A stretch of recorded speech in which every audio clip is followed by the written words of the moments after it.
So we went a completely different direction later on with Velocity because what we saw was, if you have a 10-man team that comes in, they can buy 5 different colors of the same bag and they're still in uniform.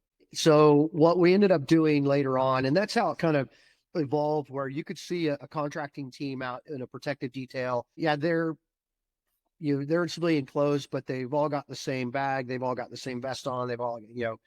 they all stand out, which is fine because they are a protective detail overtly there. When we swung harder into the low vis side, we just started making inserts. We went out and bought several different sized bags, made different inserts where one side would be solid Velcro and the other side would be Molly and Velcro. And then we just sold it with Velcro tabs that you could hand sew into any bag to hold it in place. Yeah. And we did that because the guys that are truly doing low vis stuff are buying it out of the local markets in their area of operations. Then they're taking the insert, whichever size fit, hand sewing the tabs in, and now they've got a local bag.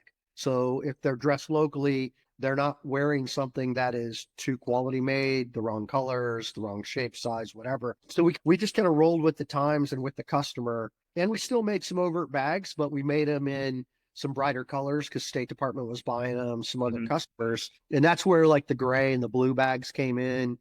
We made them out of the 1050D nylon. They called it the ballistic nylon for some Yeah. reason. What Samsonite uses to make luggage, basically. Exactly, because it looked like a more off the shelf, put a little bit more aesthetic, features on it. But at the end of the day, it still held frags and mags and a radio.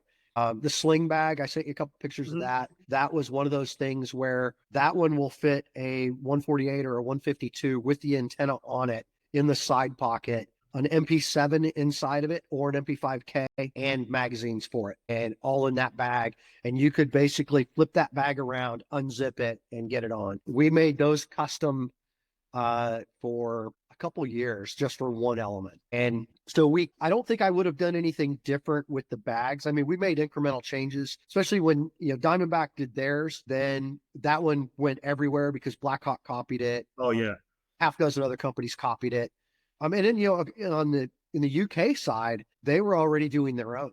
There's a bunch of companies over there, JJ's and see who else.